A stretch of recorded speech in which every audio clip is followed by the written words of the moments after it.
Welcome back, everyone. Boy, I don't know about you, but it's really apparent to me that Glens Falls is really becoming a hub for a lot of very interesting cultural enterprises. We've got the Adirondack Theater Festival, the Adirondack Film Festival. We've got other venues all around town. Well, there was a venue in town, the Park Theater, that for, I think, better part of 15 years just sat dormant. Wonderful history, beautiful little theater. Well, lo and behold, through the efforts of primarily one person, it has now been renovated. And when I say renovated, that's way too much of a generic term if you see pictures of what this place looks like.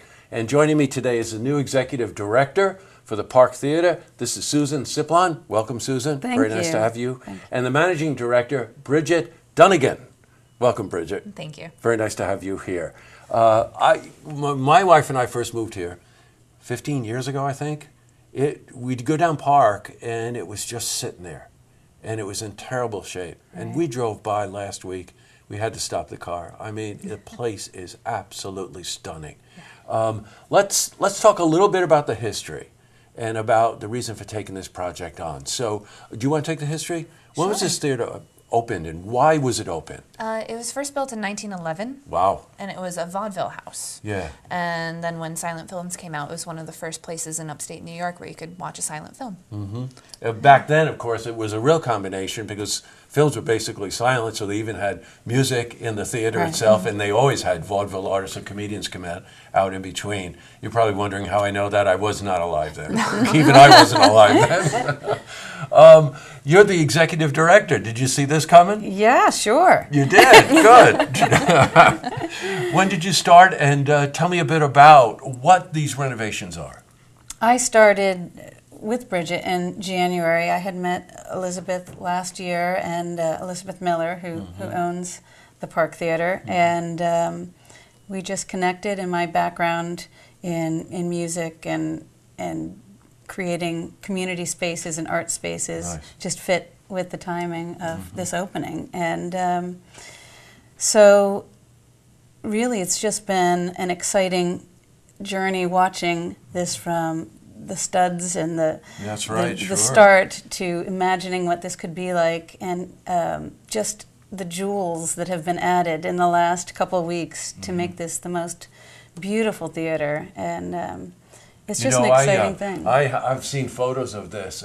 There's a glass elevator and a spiral staircase and the railings. The attention to detail in this place is pretty phenomenal. Right. And when it is complete, by the way, there will even be a restaurant downstairs. That's right. So when you talk about going to the theater, it can either be one of two things. You go and you sit in a chair and you watch a performance and you leave. Or it can be an experience.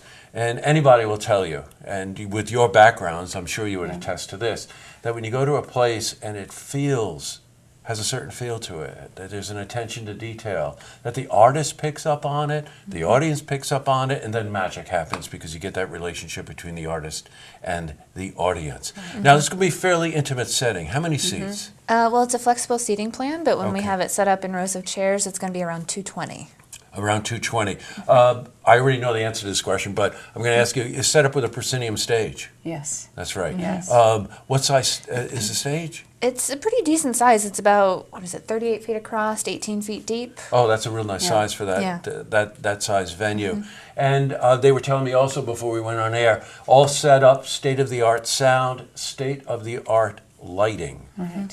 Those are all real important things, the kinds of things that you don't really think about when you're going, but when you're there, you certainly appreciate it, right? You know what I mean? Flexible seating is interesting because that means that you can do it in a traditional, what we call proscenium setup, which is the audience is here and the stage is there.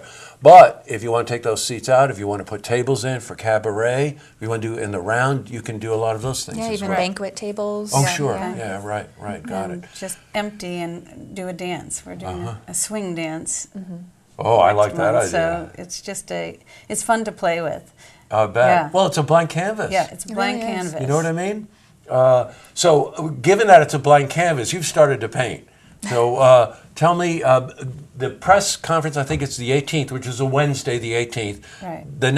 That Friday, the 20th, you're opening. Who's opening? That's right. We have North and South Dakotas Oh, are man. opening up, so it's just going to be a fun party with just a great night of blues, or excuse me, Yeah, bluegrass. it's really kind of bluegrass, kind of country. Americana. That's right. Americana. They've been on our music show Tracks, and yeah. all I remember is when they finished taping Tracks, we couldn't even talk. They are so talented. Yeah. They really are. What a great opener. Yeah, so it's just Yeah. a fun party. And then the Saturday night, we're going to have the Singing Anchors. Oh, at Bonita. Yes, Benita's on.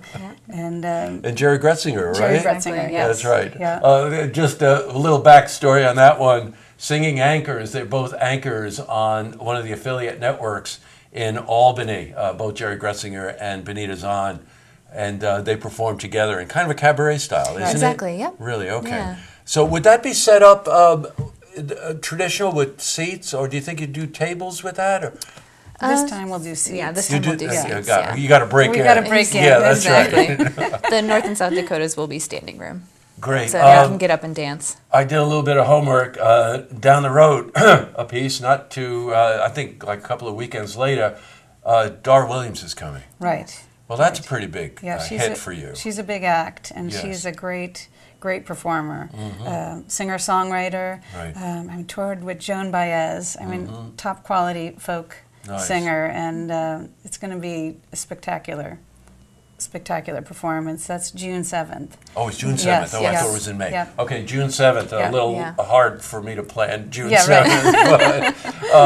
And again, you can see Annie and the Hedonists. I think you Yeah. were mentioning going to be there. You know, then I got news for you. The chairs are going. That's Oh, no, night, that one's a full-on The chairs are dance. going Yeah. that night for we'll sure. have some swing lessons Yeah. and some performances by the Spa City Swingers, and the Hedonists, Annie and the That's Hedonists, right. just kind of bringing they that place just to bring life. the house yeah. down. Although after you just renovated it, maybe you don't want to bring the house down. That's right. But maybe figuratively speaking here. Go to Park Theater, GF.com. ParkTheaterGF.com. You can see all kinds of interesting stuff on the website, some photos, and also the lineup, and be able to see what's coming. And not in the not too distant future, the restaurant will be open downstairs, Correct. right? Yep. Okay. What a major undertaking. Hats Yeah. off to Elizabeth Miller, who's really the vision behind this, Right. right? Wouldn't you Yes, say? exactly. And she's really lucky to have both of you. Well, thank so you you. have great backgrounds. Boy, a lot of really cool things for the Park Theater. Thank you very much for coming. We look forward to having you back again, Thanks. talking about all the different things you plan on doing, okay? Thank you. Thanks All so much. Best of luck to you. See you at the theater. Yes. See you at the theater. I think I've heard that somewhere. You want to see this interview again? Well, you can head to our website, looktvonline.com.